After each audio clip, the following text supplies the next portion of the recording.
those that have eaten sushi before? I would 100% recommend the dragon roll. And what's in the dragon roll? The dragon roll is well, at least you're right, because the rolls change all over. So in California, typically a dragon roll is a California roll with unagi or freshwater eel on top with avocado, and it usually has eel sauce and sesame seeds. And it's because basically the unagi does have a very strong seafood flavor, but it also has an extremely strong like umami, savory meat flavor. So for people who are particularly against sort of the flavor of raw fish, the fish is cooked and they can eat it. And then it'll taste like delicious meat and easy California roll. But it'll get you used to the feeling of eating seafood. And so that's the key, is when you start someone off with sushi, you don't just throw sashimi in their face and say appreciate it, because you'll develop a negative experience in their brain. You just give them the stuff that like everybody likes, and you slowly feed them more and more fish, and then eventually they'll come around. And so that's what I've learned. Because I see people, especially, and they just throw fish at their friends and like, dude, this fish is so good. And some of them are just really adverse to it. And I see them eating and their experience. I'm just like, this person will never go eat sushi on their own again. I was like, they're just like, I don't like anything I really ate here. Is there a particular fish or ingredient that you enjoy using more than others? Yes, probably my favorite fish as a whole is red snapper because of its versatility. Red snapper can be used for sushi, sashimi, and with or without the skin, which is awesome because if you peel the skin out, then it's like this nice sort of silky, good white fish. But then if you sear the skin and serve it with the sushi, it's got this like rich umami, like sort of burnt flavor to it, which is such a nice addition to raw fish. And then the bones and the head make the best soup or stock you can imagine. So it's such a versatile fish, and it's also one of probably the most cherished fish in Japan. The god of eating, his favorite food is red snapper, and so so it's like just such a quintessential fish to sushi, and I really love it. And it's just an awesome fish. And you can fry it, you can steam it, you can saute it, you can do whatever you want with a red snapper, and it'll come out delicious. What are some of the do's and don'ts for people when they're ordering or eating sushi? My biggest pet peeve when people are ordering sushi is when they basically ask for something that has like 3 to 5 ingredients and then ask for three of the ingredients to be removed and then ask for them to add 2 or 3 ingredients. I think that's really disrespectful. You come to a restaurant to eat the chef's food. Basically, when you do things like that, you're basically saying, I don't really trust you. I don't really want to eat the food that you think tastes good. I'm just going to like take these ingredients and make my own thing that I think I like. And I just really think that's really sort of disrespectful. If another restaurant has a roll that you like that has these ingredients, when you go to that restaurant, please order that roll. My sushi restaurant, we have our own good rolls. Please order our rolls. If you really hate avocado, I'll take it out, no problem. But if you hate 3 out of 5, 3 out of 6 ingredients, order a different roll, please. And so that's one of my biggest pet peeves. And then second one is people who use spicy mayo on nigiri. Nigiri and sashimi should only use soy sauce or pod soup. Please don't put mayonnaise or eel sauce on raw fish. It's a little weird to me. And then, make sure you say hi to the sushi chef, even if you're sitting at the table, because if you put a name to the face that a chef makes, the food will usually always come out better, especially if you take the time to say hi. So you don't even have to sit at the sushi bar, but I always recommend if there's sushi chefs at the sushi bar, you should walk over and be like, hi, it's like, nice to see you, or like, hi, how are you doing? Just to, like, put a face to the table that they're serving the food to. Okay. Yeah, I like that third one. What is something that you want people to know about sushi? I guess the thing to know about sushi is you shouldn't let people's ideas of what good and bad sushi is influence what you like. People are like, how can I say this? There's a lot of it. I don't know how bad it is in other places, but in LA, there's like issue because in LA, we do have Michelin star sushi chefs. We have super legit, like Japanese, fully on respected, top of the line reviewed sushi. And so what I see a lot of the time is people come in and when they talk about what they like, I feel like they're reading a review or like some sort of dialogue. They're not, it doesn't look personal to them. They're like, oh, like, I don't like that fish because, oh, Japanese people say that fish is no good. Oh, I don't like this. I don't like this. Because I'll watch people eat certain food and I'm like, everything you're eating, you should like salmon. I'm like, do you want to try salmon? They're like, oh, no, I don't like salmon. Salmon, like Japanese people don't eat salmon in Japan. Like, I don't want to eat salmon. And it's just that dialogue. It's like everybody should eat the food they want to eat and enjoy the food they want to enjoy. And then I think the biggest thing is to appreciate the work that the chef does. If something, you should just enjoy and respect the chef. And so sushi isn't always the most, especially when you start getting to exotic fish, sushi isn't always enjoyable, but it's always be like fun or interesting or different if it's not enjoyable. So, one of my favorite dishes I got during an omakase was the black cod sperm sack. And so when you tell people, they're like, do you want to eat fish semen? They're like, what is wrong with you? And so when I got the omakase, he didn't tell me what it was, but I ate it. And I was like, what is this amazing thing that I have never even tried before?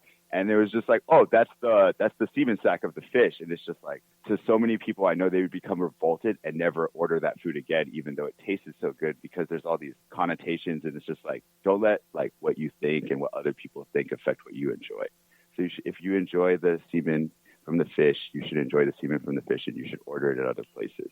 And they have like exotic things, like they'll put the liver of the fish on nigiri and stuff like that. And it's just, you should close your eyes when you eat sushi and don't worry about what you're eating and just enjoy it. Well said, Kevin. What does a fish's semen sack taste like? Oh, it was like super creamy, like the outside skin, and it was super creamy on the inside, like a buttery mayonnaise with this really rich seafood flavor. It was sort of like the essence of sort of like uni, that really creamy seafood flavor, but in a totally like, because sea urchin is like a shellfish, but then this one was like, it had just this creamy richness of like very light fish, because black cod is a white fish. So it's just like, it wasn't so like deep and gritty, but it was like creamy and light, and it was so delectable. And that place makes their own soy sauce, and then it was soaking in some ponzu with green onion. I was just, it killed me. Oh, that sounds so good. Yeah, it was so good. I recommend it. If you ever see it, you should definitely get it. It's really good, and it's like a really sort of exotic thing. So it's like not very easy to find. And what's the technical name for it? I would have to look that up. I don't know the Japanese name for it. Okay, no problem. What is something people should look for when they're ordering or eating sushi? The number one thing I can recommend looking for is region specific. If you see anything region specific on the menu, the more region specific things you see on the menu, the safer you should feel. Because people order salmon, and so say a restaurant orders salmon, you could just order salmon. You're like, oh, I want this priced here. But as soon as you start saying, I want this salmon from Scotland, or I want this salmon from Tasmania, then your prices skyrocket. You don't know where you're getting your salmon if you just order salmon. Sometimes they'll send you tuna from multiple different locations throughout the year. But if you're like, I want Hawaiian tuna, they're like, then you have to pay this very much higher cost standard price. And so when you go to a restaurant and you see like New Zealand snapper or like fish from Japan, and they specifically say the region that it's from, you should feel much more comfortable eating there and comfortable ordering those items, because restaurants can get sued if they lie. And so, you'll see whitefish, or you'll see snapper, or you'll see salmon, and there's no indication, no adjective, nothing to describe where that salmon's from or where its like region or process is from, then you're probably getting the lowest tier of it.